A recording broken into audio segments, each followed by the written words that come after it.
What up, though? My Afro Shabil too. And this one goes out to Mr. October. Was commenting on my um, it's no longer safe for black people here in the U.S. And he said, enough of the history lesson. Where can we go? Well, there's a list of places that, and I question, but I did find a list: Canada, Costa Rica, um, the UK, my preference, Germany, and yeah, there might have been a few others on that list. But let's be clear. Wherever black people go, especially now, uh, you're going to catch some static. Now let's take Costa Rica. Uh, Costa Rica. This is where that young man, Nature Boy. I think Nature Boy moved to Costa Rica, didn't he? And when he did, they jailed him at one point in time. Him and his whole crew. Well, no, they jailed the men, and they beat them up pretty much, pulled some of their locks out, and this actually caused one of them who was dating, who he's got the baby by now. It caused that guy to leave because he was also, messing with that guy's, he had a baby by her. You know what I'm saying? So, but nonetheless, they showed that whole episode, and I thought that was interesting because they were promoting Come to Costa Rica. They were promoting, hey, this is a cool place for black people to live. We could be out in the woods, mind our business, yada, yada, yada. And it was all good a week ago. It looked cool for a minute. But, when I saw that, I was like, cops are cops. Now, uh, I lived in Germany. And when I lived in Germany, the Germans didn't say anything to me unless you said something to them. You know, whether they liked you or didn't like you, you really did not know. That's kind of the way Germans operate, uh, for as far as I know. Now, sometimes they knew I was a soldier because I had an outfit on, and other times I didn't have an outfit on. I got lost on the autobahn. Jumped off and hit a side street, saw some people, and said, Entschuldigen, wo ist the, concern? And they were like, down the street and to the left. They really said down the street and to the left, something like that. And I was like, yo, I spoke German to you. And you know what I'm saying? They spoke English back to me. So, yeah, they all know English. But the point is, they didn't know that I was a soldier until I asked where the concern was. Concern is another word for base. And that was when I was living on Cambrai Fritz and Kelly Barracks. I think that's what Kelly Barracks is. But, I was with 32nd ADCOM AAD, which is a missile defense unit. And I'm saying that to say that I was there for like a year and a half, 2 years. I didn't have no problems with the Germans. I know that there is a history with, when Hitler was in power, he, when Hitler was in power, basically he didn't like the Senegalese that were actually fighting a war with, I forgot who they were fighting against, but they were all coming into Germany, and he didn't like the Senegalese, the men from Senegal messing with the German women because he wanted the race to be a pure race. But German women love tall, dark-skinned men. And I am a tall, dark-skinned man. So that rang true. I had heard about it before I went to Germany. All the soldiers were saying, yo, if you go to Germany, the women over there, they're going to be on you, so on and so forth. You don't believe it until it actually happens to you. And it did happen to me. I mean, a German woman was just like, what up? She was like, V Gates. I was like, V Gates too, you know. So I had a relationship with a German woman. She was very, very cool. And she had been dealing with African American men before because her baby, her child, which was around 11, her child was mixed. So, she was already on the black men. So it was a very, very real thing.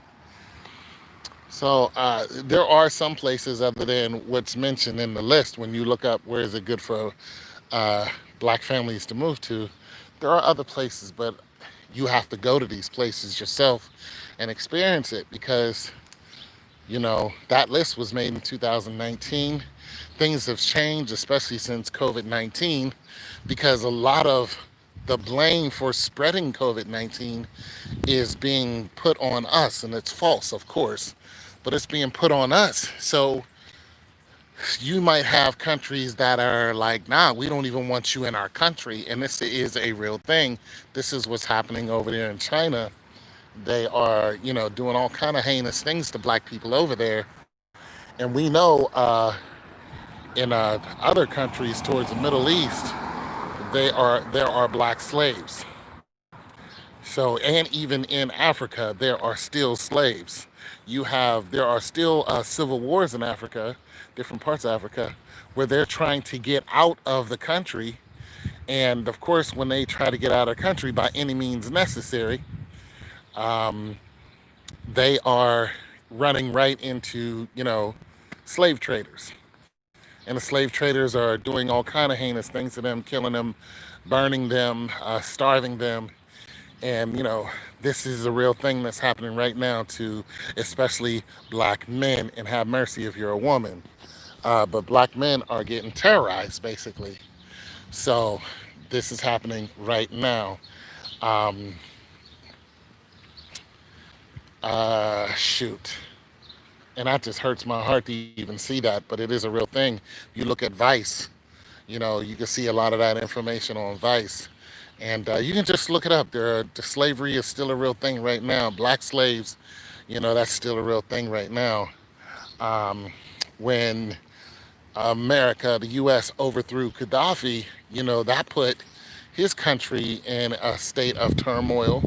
Of course, Mogadishu, that country is in a state of turmoil. Even when we tried to go over there and take out the warlords, you know, that didn't work out so good. We, as in the USA. So there are countries that black people should not even bother going into because there's a good chance you're not going to get out of it. And if you're a woman, you can forget it. You're going to be a sex slave. And if you're an American woman, let me put it like this. In the Desert Storm War, in the Desert Storm War, some of the women, of course, went over there and, to battle, female soldiers. Some of them that got caught were freed, but they were taken advantage of before they were freed. But they didn't do the same thing to white women who got caught. They would just jail them and then eventually free them. So they have no fear of torturing black women, even though you're an American black woman. And recently, there has been I forgot what country it was, but it said that Americans are not welcome. And I just saw this like 2 days ago. So let's not be naive when we're thinking about moving to another country. You should, if anything, even though there's a list of where you can go, if anything, you should talk to somebody who have just come from those countries. Uh, if you can, you can find some communique with people who've just come from those countries and ask them what it's like, because there are people who are saying go to Africa, and then they're saying go to a particular part of Africa or a place in Africa, because Africa is a continent. It's not a just one country. They're saying go to Africa. Well,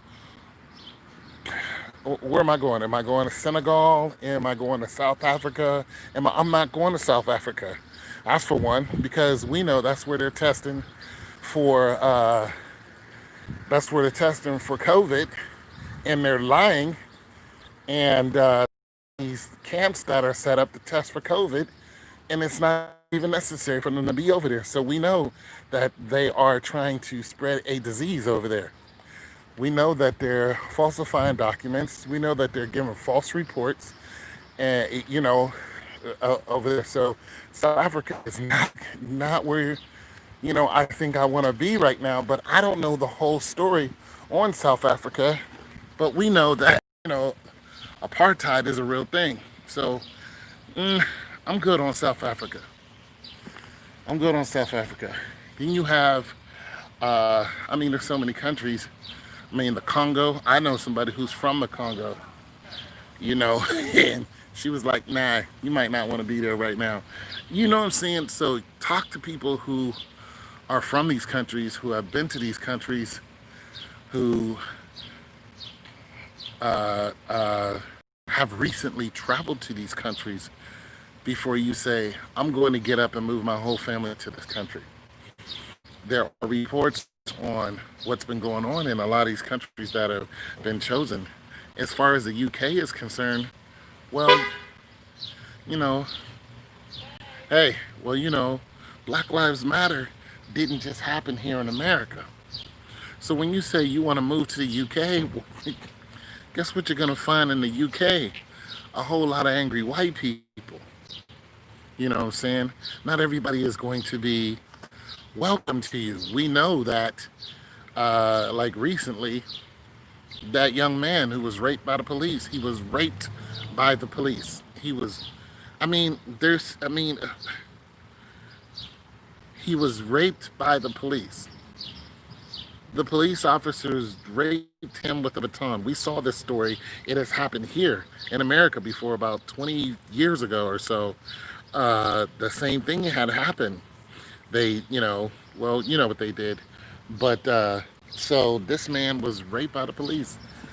I mean, how demoralizing is that? And of course they tried to stop him from talking, but he was in a hospital bed like, yo, they took me and then they lied and said that I fell on the baton.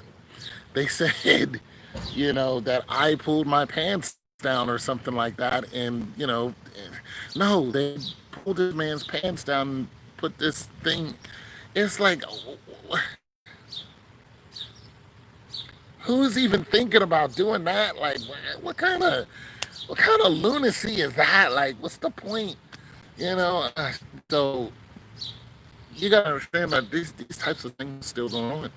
These are colonial people. These are people from their motherland. A lot of things that were brought over here in America are from those peoples. So don't think that it's all sweet because they're not in America. Because a lot of the beliefs that are over here come from those people. Okay, the Queen of England was no joke. They were fleeing from the Queen of England because they knew they were about to, get offed. And that same violent seed they bring over here, and the Indians experienced it, wounded knee. And then, of course, we've experienced it. So I'm not so sure about moving to Europe. They have their lick of violence too, but I've been there before. I've been to France. And I'm going to tell you something. When I went to France, the only people that said something to, try to get up under our skin was a black man. He was an African. And so basically, we came through the English Channel, popped up, traded our money, our dollars for whatever they were using, euros over there now, uh, stepped right outside and went to a McDonald's right outside the train station. And we went outside the train station, went to the McDonald's, And when you go in there, you're going to see so many different races. It's just amazing, all in one space. It is amazing. You're gonna see Asians, you're gonna see gypsies. Oh my God, you're gonna see Africans, Americans, white people, Hispanic people. I mean, it is just amazing how many people are just in the McDonald's, just right there in the McDonald's because they're coming into the country through the train station. So it's just a stark reminder of, the amount of people that are pouring into the country and where these people are coming from. But nonetheless, we are standing in line, and there are of course many lines, and the guy behind the counter, the manager, I don't know what he was. He looked Hispanic actually, but he was speaking whatever language that you spoke to him in. So wrap your head around that.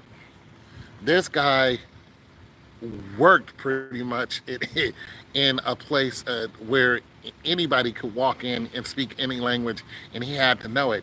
And he was just standing there, and he would, hello, and whatever language they spoke to him, he spoke to them back in. And I was impressed by that.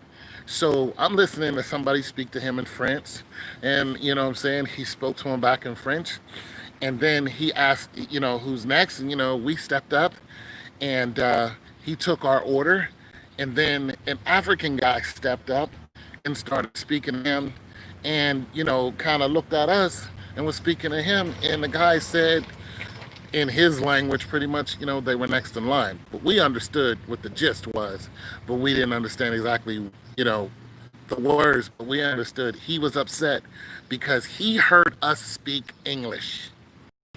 He knew we were American. How you doing? He knew we were American. He heard us speak English. And when he heard that, he was upset. So you got to understand, a lot of these countries feel that Americans are entitled. And that's what happened. He felt like he was put behind because we were, from the U.S., which was not even the case, and it wasn't even a huge line there. And that's what made it worse. It was really, he saw the whole thing. He saw everyone in line, and there was really no reason to beef other than he was tight that we were American. You know what I'm saying? I could see if what he was talking about actually happened, and it didn't. That's what we were looking like. Oh, like he's upset they just took our order, which made no damn sense whatsoever. But he was really upset because we were American. So understand that America, and this was some 10, 12 years ago. So you got to understand, Americans, wherever we go, uh, and you say, oh, you're from America, they're going to automatically have angst against you, regardless of what your color is. So this is a African, and we were both African American. You would think that there would be some kind of unity. No, no, no. There are plenty of places where Africans and African Americans do not get along. They don't. They separate themselves from us, and they will do whatever they want to you if they can to show their anger with African American people, which is another thing I don't understand. But I'm not African, so I don't know the full scope of that. But they think that we're privileged.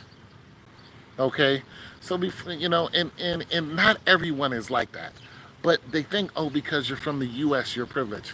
So there's just that to keep in mind if you decide to go into Africa and or around a place where there is a large populace of Africans. And France is there's a large populace of Africans because they were invaded by the French. They were invaded by the Dutch. They were invaded by the French. If you look at the Olympics and you look who runs track for the Olympics, a lot of their faster races, the 100, the 200, men's, women, they're all going to be black, and they're all Dutch. You know what I'm saying? But of course, they're Africans that were either taken by the Dutch and their great grandfathers or whatever, taken by the Dutch in into slavery, and or uh, they had already family there and decided, you know what, I'm going to go to this country and just boom, I'm going to be a Dutchman. So that is a real thing. If you look at the Olympics now, you're going to find that everyone who runs for their speed runs, the majority of them are not white. The majority of them are black and they're all Dutch, but you know that they're really Africans. So, you have that whole thing there. Is it cool to live in Zurich? Is it cool to live in, Germany and all these places? I say again, talk to somebody who lives there. I've had people on my line say, comment and say, hey, come to this country, come to this country. We're cool over here. And that's kind of the feedback that you want. But I think anywhere that you go, just because you're black, you're gonna catch it. You're gonna catch some kind of racism. Somebody doesn't want you there because of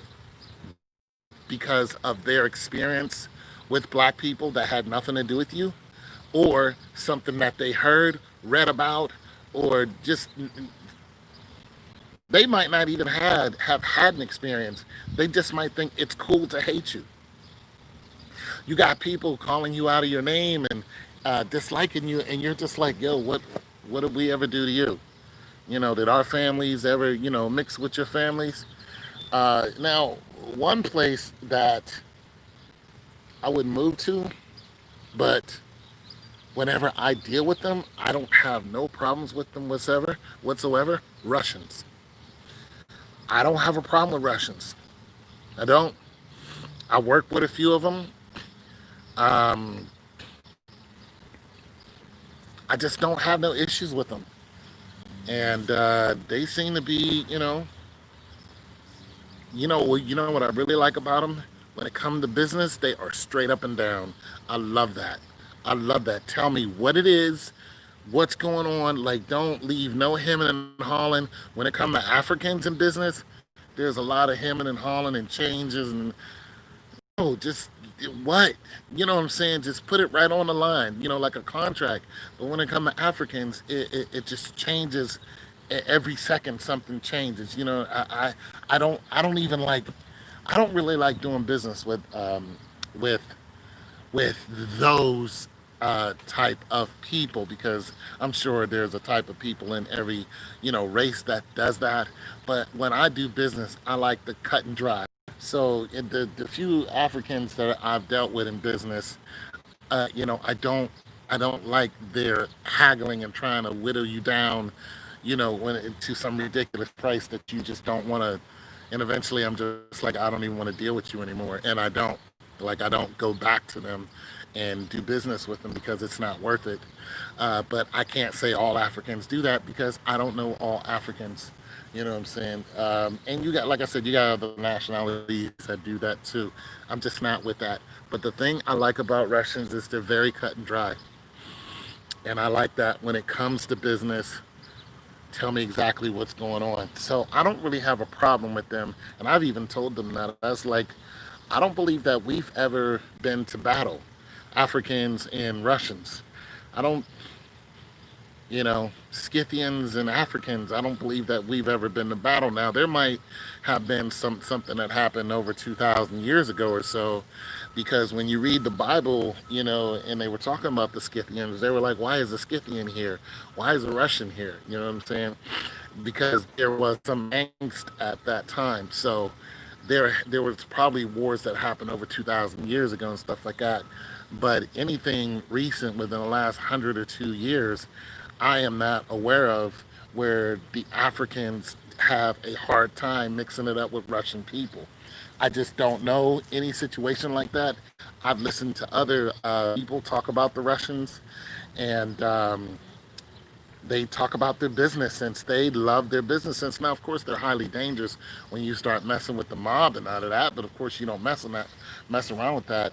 But when it comes to just straight up business, you want to do business with them because they're going to tell you exactly what's going on and what you want. I don't care if you're selling them candy. I don't care if they're buying a sofa from you. They're going to tell you what it is. And I love that. So I wouldn't say move to Russia. I don't know anything about it.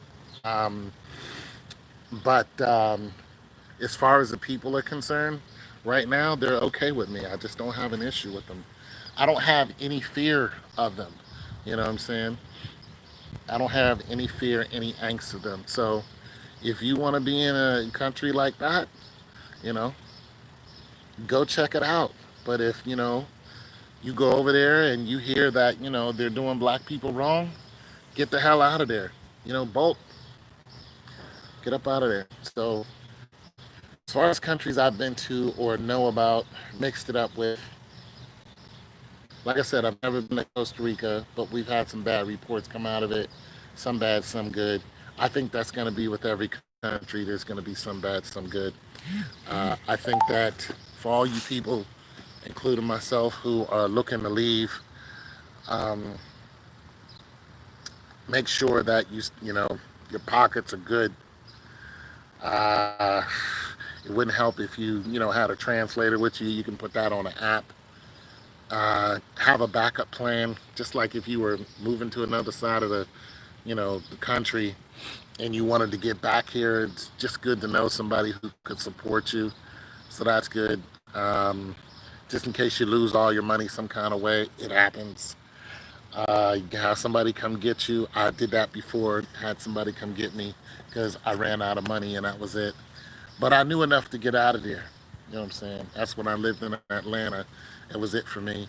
I called a friend. They came and got me. Uh, I'm trying to think of where else.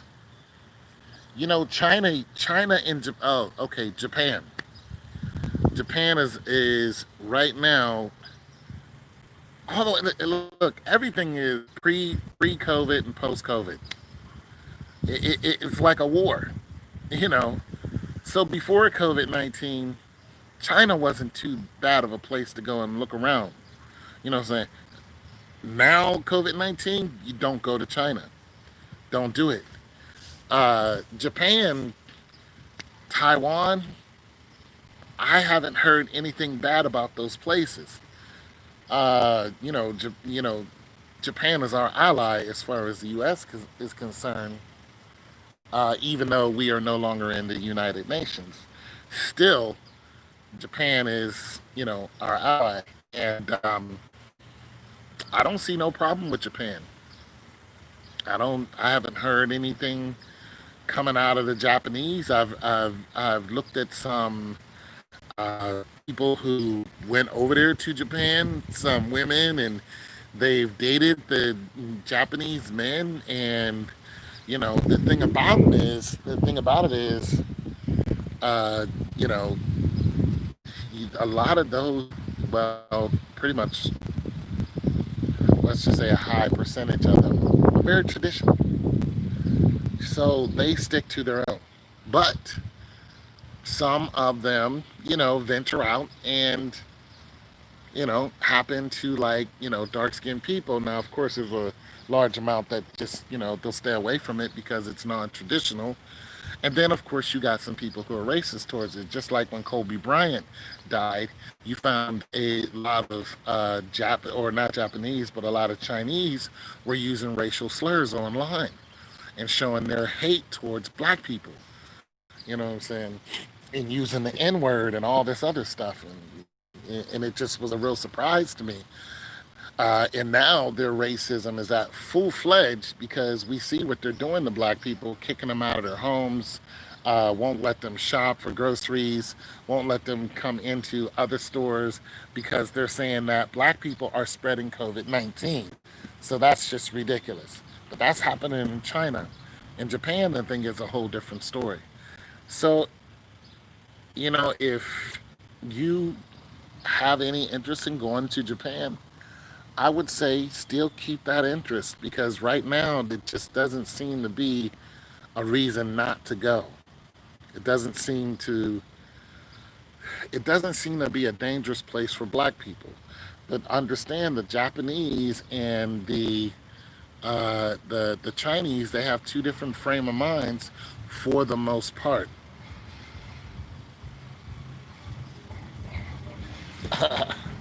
My neighbor Steve.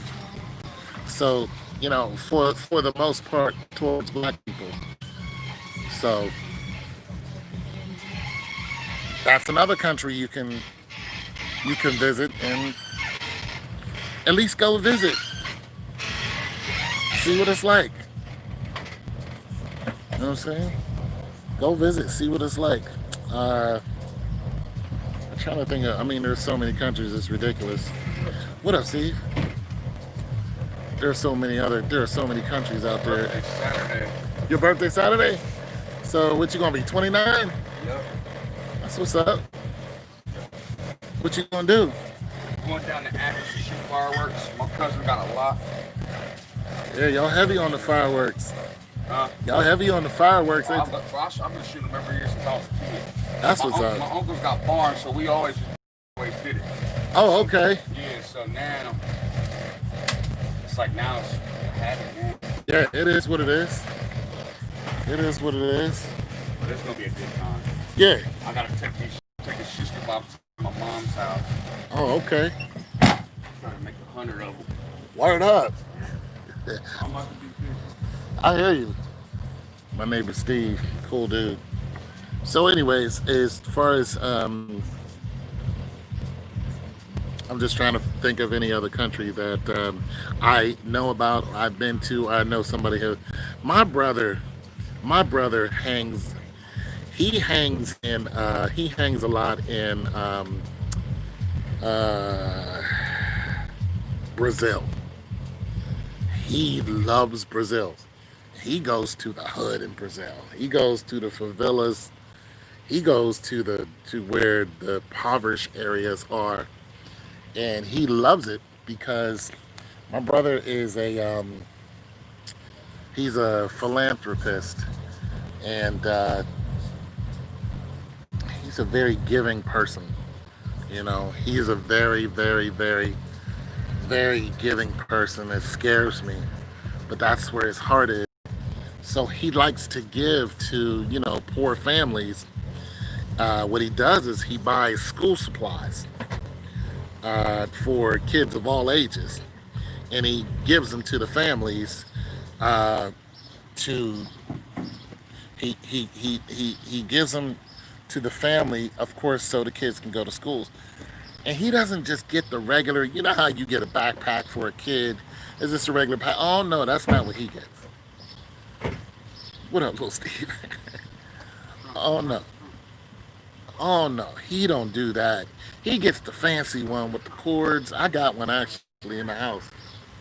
He gets one with the cords where you can recharge all your phones and all this, like the real expensive ones, and he'll buy them by the you know bulk and hand them out, and they're so expensive, and I'm just like, what are you doing, man?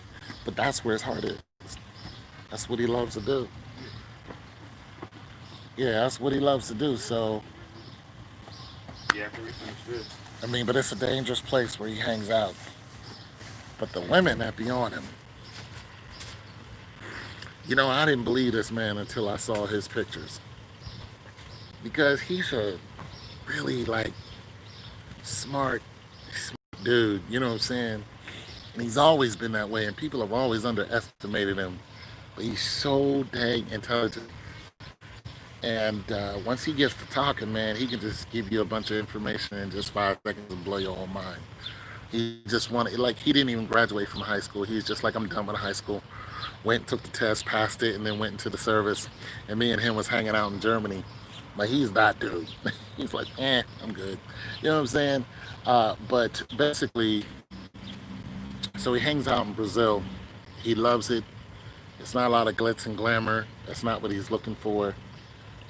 And I didn't really understand why he hangs there so much. Really started telling me stories, and then I start hearing about the major movement of black men going down there and marrying Brazilian women.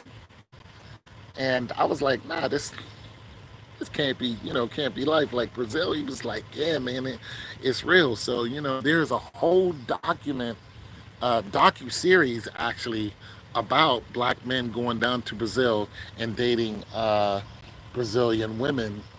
Of course, they were part of the African trade too. But he's like, those are our people too, man. So I'm just like, yeah, you're right. And so that's another place. If you're man or woman, single, married, whatever, Brazil is a place to look at. But you got to understand, there's a lot that comes with Brazil. A lot of impoverished. It's a very impoverished place. But if you're a single man, I mean, some of the ladies that he was dating was just incredibly beautiful. But one of them, the one he liked the most out of all of them that he was dating, the one that he liked the most, ran off with some drug dealers, and they killed her. He ain't seen her since. And his friends told him, he said, she's probably dead. So that's a thing over there. That is a real thing. You get mixed up in the wrong people over there, it's lights out. There's no ifs, ands, or buts about it. You're going to get deaded quick. So that's a thing. You know, I wouldn't move my family there. I would visit, but it's not a place where I would just up and move my family. Um, so my top choice right now is going to be Germany. Uh, I didn't stay in Germany. I got ETS'd back to Fort Riley, but Germany never lost its appeal for me. And I was like, man, if I had the right woman, I would have stayed in Germany because I've never, nobody's ever called me the N word. People leave you alone. I could have lived there. They have some beautiful, beautiful landscapes. You don't have the fear of being hung. You don't have the fear of the police harassing you. All of the problems that you have over here with white people, you can forget about that in Germany. At least when I was there, there was. I mean, the police never looked at me twice. They didn't, and I was looking at them like, oh, here we go. They didn't give a rat's ass about me. They could care less, and I got in trouble too because I was driving with no license. Okay, so I had an American license, but I didn't have a German license. But I was driving on their streets, and I got a ticket. I got a ticket, and basically, when I got my ticket, my captain and my NCO pretty much handled it. They gave me an Article 15, told me that I had to get a license for driving in Germany, which was no big deal. And I think they fined me a couple dollars, uh, which hurt a little bit because I didn't have a lot of money. But nonetheless, they did what they were supposed to. But the German police didn't come out of nowhere and yada, yada, yada. There wasn't no big deal and none of that. There wasn't no, you know, pull over, we're taking you to jail when they could just write you a ticket. There was not. As a matter of fact, the whole time I was over there, I never got into the mix with German police. I never got casually stopped. They never said anything to me, not one word. And as a matter of fact, most of the time, once you get used to it, like the cops, once you get good morning, once you get used to it, the police blend in with the crowd to the point where you don't even know that they're cops. And they're wearing cop outfits and everything, but you don't know that they're cops because you're not used to watching them like you are when you're here. When you're here, you know exactly who's a cop. Even a plainclothes cop, you'd be like, that's a police officer. Because of the way they move, the things that they say, you know what I'm saying? How suspect they be acting, the questions that they ask you. But over in Germany, they can have a full outfit on and you will not know that you won't care that it's a police officer. So being black in Germany is a whole different experience. And they all speak English. I'm still waiting on it. So yeah, probably like 5 minutes. By the time you get back, I'll be ready. Yeah. So, and they all speak English. So a lot of the, let's see where else I've been to. I've been to Zaragoza, Spain. I was in Zaragoza, Spain for one night. It was just for layover. We were going, let's see, it was when my uncle passed away. So we were coming from America to Germany, stopped in Spain. Let me tell you something, man. We all decided, and we were all soldiers, so we were all on a military hop. When you catch a military hop, it is a military, uh, it's a military plane. It's a C-141 that has been retrofitted for military people to ride it. C-141s are the big double engine, the twin propeller planes. They're very slow. They take forever to fly, but nonetheless, and they're very noisy. And usually the seats are facing backwards, so you're flying this way, but you're facing that way. But a lot of that is military spec. It carries tanks, passengers, and all that other stuff. So some military hops have more seats than others. Yada yada yada. Anyways, we dipped off into Spain, right?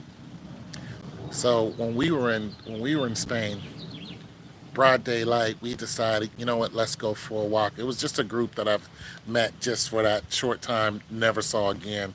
One was in the Air Force, another one was an Army, some female. Anyway, so a small group of us, like four. We go walking in Spain during siesta. You don't see anyone on the street. No one. I mean, no one except a vendor.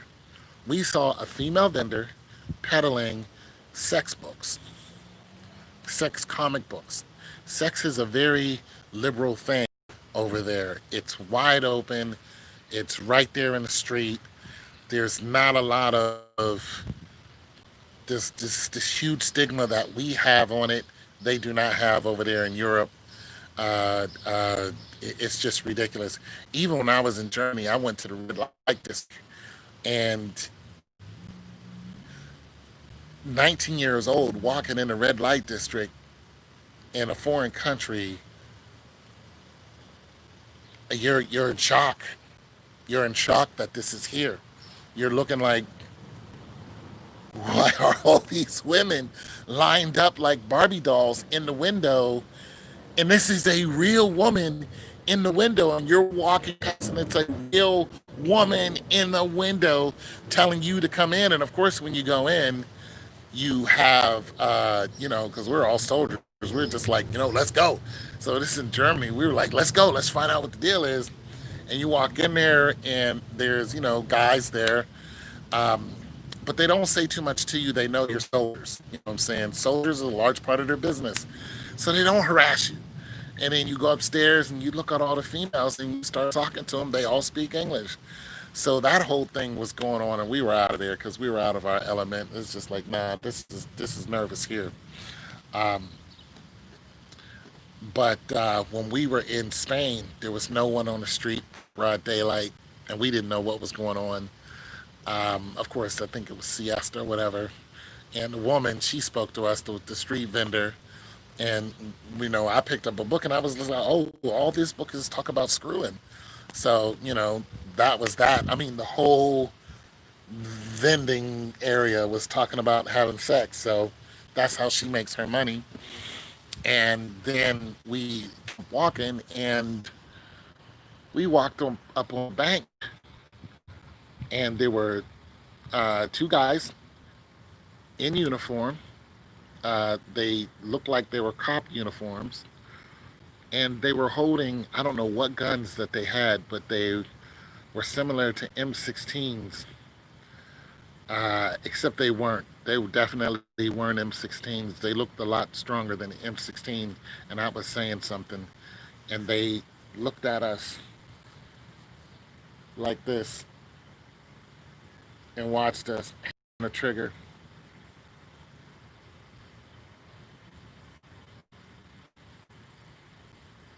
until we were out of their sight. And I was like, don't look them in the eye, because those places, she's out. those places get robbed, and they get robbed violently. You know what I'm saying? That when they come to rob those places, they come with the whole, you know what I'm saying? They come with heavy firepower. Over here, you can rob a bank just by handing them a letter. Not over in Spain. There's no letters being. Mm-mm, it goes down. So they didn't recognize us, and they were all, it's their life, you know what I'm saying, against yours, and they were ready. They were like, okay, we don't know what this is. Not to mention, we were walking around during siesta. So that's a no-no to them. Like I said, a lot of these places are very, very traditional. And if you don't know what their tradition is, a lot of time you can be in the wrong. You know what I mean? And we didn't know what the tradition was, so we were just walking around and just happened to pass by the bank, and we didn't even know it was a damn bank. It didn't have bank on top of it, you know what I mean? And next thing you know, there's two guys standing there with machine guns, just ready for you to say anything out of line so they could light you up. And, that's that. So that was it for us. We walked around a little bit more. We saw one guy jogging, and we were like, where are all the people at?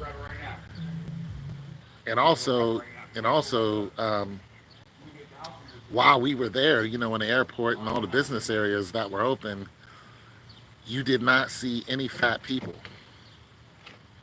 You didn't see a bunch of overweight people.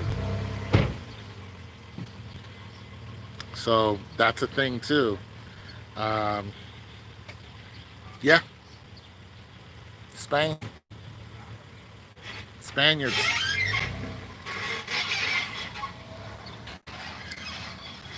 something to look into. You know, if you guys are looking to go somewhere, but right now Spain's economical system is catching it, because they're under the same tyranny that we are. So I'm not really sure if that's a place that you want to go as a black person, but I know some black people who travel there. You know, they go there all the time. It's a very interesting place because, you know, the Spanish Inquisition, that whole thing. The people who are, who speak Spanish now, they were invaded by these people. The people who we call Latino or Mexicans or Guatemalan, all of them are Taino Indians. They were invaded by the Spaniards. And they let the Spaniards into their countries because they thought they were gods. There's a whole story to that. Look into it, but look into it. So you got that whole thing going on. So if you want to go take a look at Spain, I don't know. See, I don't know how much racism is in Spain towards black people. I don't. I know at one time Spain was dividing and conquering as much as any other country. And they also tried to invade England. So, in my eyes, Spain had beef with everyone. Everyone who had what they wanted, which was gold. So, anybody who had gold, anything like that, Spain was coming at you. It wasn't, oh, these people are this or this color. No. They wanted to take over England, and the only way they didn't is because their armada couldn't make it through the English Channel. And they lost a bunch of men and ships in the English Channel because of the storms. They weren't ready for it. So once that happened, no more, invading England. And England was sorely outnumbered. So, yeah. So that was almost a thing. And that was during the time of the Queen. So, yeah. So, I don't know, you guys. Visit some countries, look them up first, learn some languages, talk to some people who've been to some of these countries who have some experience. Canada was also on the list. If you look at Canada's uh, gun violence rate or death rate, you will see that there is a vast difference between the US and Canada. You can take one city and they won't have as many deaths as they do in probably the whole of Canada. I mean, that's just telling you something. You know what I'm saying? It's just not a place where you have a bunch of known violence. Now, I've been to Canada before. Um, you can just drive there, of course. I went to Canada with a lady friend. She wanted to go up into the Adirondack Mountains. And so we drove up 90, up past New York, and, run to Canada, went in the Adirondack, chilling, watching some blue cranes. It was pretty chill. We had a chill week. We stayed up there for a week. Had a cabin. It's pretty chill. So um, I didn't have a problem with the Canadians, the Mounties. Of course, we didn't see any Mounties. But yeah, went up there and went horseback riding. My horse was named Forrest. I didn't know why they called him Forrest until the damn thing started running. It was afraid of everything. And that's why they called it Forrest. Because it was afraid of a park bench. It was afraid. I mean, this thing was afraid of a blade of grass. And it just took off running. I'm on the top of this damn thing. And it's not running because of me. It's running just because it was afraid of everything. So I couldn't even slow it down. So I just, I dipped down and was just like, all right, let's go. I encouraged it. I was like, oh, you want to run? Come on, let's get it. So much power, man. Horses are amazing animals. So I let it run until it tired itself out. And then when it got tired, that was just that. You know what I'm saying? I didn't kick it or spear it or anything. You know what I'm saying? Like that. Because I think that's kind of cruel to do to that. To do that. I think you can communicate with an animal just like they can communicate with each other. You don't have to kick it to make it run faster. Just let it know you want to run faster by, you know, when its head goes down like this, you help its head go down. And, and then its stride opens up and next thing you know, you're doing 40 miles an hour or more. It's amazing. So, yeah, those are the countries I've been to, and I enjoyed them. I didn't have any problems in those countries, and I suggest that we all keep our options open. Uh, Germany is a long ways. It's a 5-hour trip over water. Well, it used to be. Might be shorter now. Uh, but I could see myself landing in Darmstadt, Germany again. Probably near the base. The housing is so small. Just a little small. But I could land in Germany, and I love the cobblestone streets. I just love it. A little train that comes by, you can still get on the train. The Bahnhof. Wo ist der Bahnhof? Entschuldigen Sie bitten. Wo ist der Bahnhof? Käsestraße aus. Excuse me. Where's the train station? Go down, make a left. You know what I'm saying? So yeah, I think I'm gonna head over to Germany. Anyway, it's your boy Son 202. God bless him out.